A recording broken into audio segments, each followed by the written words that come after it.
Hello, my name is Rich Howard, owner of Architectural Builder Supply.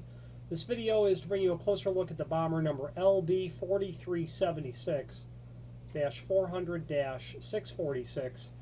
This is a 4x4 single-acting spring hinge, full mortise, residential weight, lube bearing, steel base, satin nickel plated.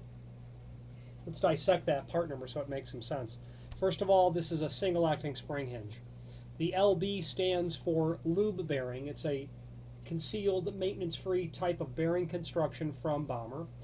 The 4376 specifically means that the hinge characteristics dimensionally match up with a Johnson or Integrity brand, meaning that one leaf has a 5/8 radius corner, the other leaf is square corner with a staggered hole pattern. The 5/8 corner emulates more of a template pattern. However, you'll specifically know that this is the correct hinge by referring to the template below this video, which gives everything important dimensionally about the hinge. So you'll see the location of these screw holes on each leaf, okay, and then everything important dimensionally.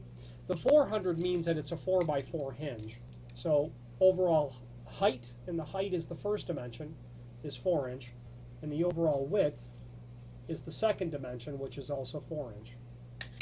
The 646 means two things. It means that it is steel base with a satin nickel finish on it. Okay. Now back to the description of the item. We know that the brand of door and frame that this is for is Johnson Integrity. Okay. It is a full mortise hinge. You can see from the swag on the hinge leaves that when they're brought parallel together, they're meant to be mortised flush to the edge of the door and to the frame. It is a leaf thickness that is 96 thousandths, which is considered residential duty. Going to work with between 85 and 109 thousandths thick preparations without really any trouble. Intended for doors up to 3 foot by 7 foot. If you have an 85-pound door, Bommer recommends 2 spring hinges. If you're going to get up to 110-pound, they'll recommend 3 spring hinges. Now, I'm a fan of all spring hinges, not for the obvious reason, but for speaking from experience of having installed and adjusted spring hinges like this. You'll find a greater amount of success when you have more springs on the door sharing the workload. The reasoning is it's like a tugboat. They don't go very fast, but they can pull a lot of weight. And when you have a lot of spring hinge compared to less spring hinge, you'll have more reserve stored energy in the springs when the door gets down to that few last closing degree. Okay, so when you open the door, the spring hinge needs to overcome the weight of the door, air pressure. Okay, you have to build up enough inertia to get the door moving into the closing cycle. And when you've got a small amount of spring power on reserve at the crucial closing cycle, or the very latch area of the closing cycle, the latch, the last 5 degree, that latch bolt also has to overcome the friction of the latch striking the strike plate as well. And then any sort of, again, air pressure that I have found with not enough spring power, you've got to set the tension higher on each spring, or the one spring, to get it moving close enough. It either slams or it doesn't latch reliably. And if it's a fire-rated door, it's going to need to latch reliably for code purposes. So I have found with all spring hinges, or 2 when I needed 1, I get greater success. Now, setting the tension. This is the tension collar, and you'll install that with it pointed towards the top.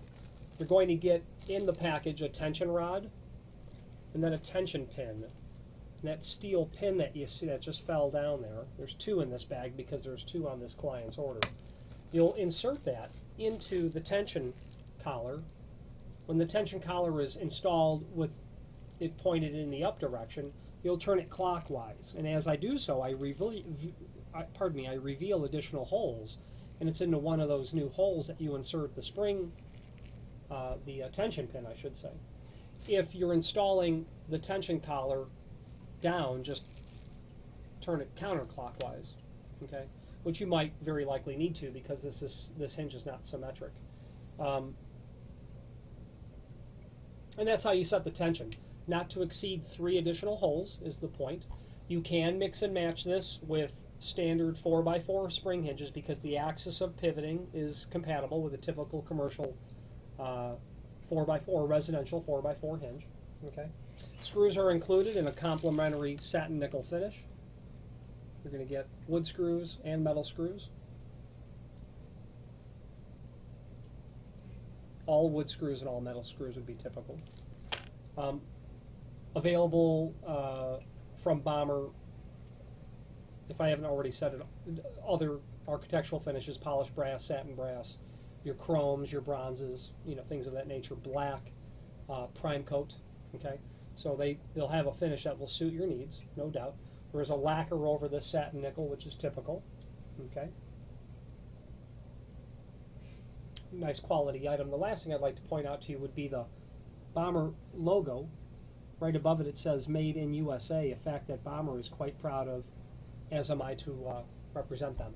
If you have any questions on the Bommer number LB4376-400-646, single acting spring hinge, or any other Bommer product, please feel free to reach out to us. Thank you.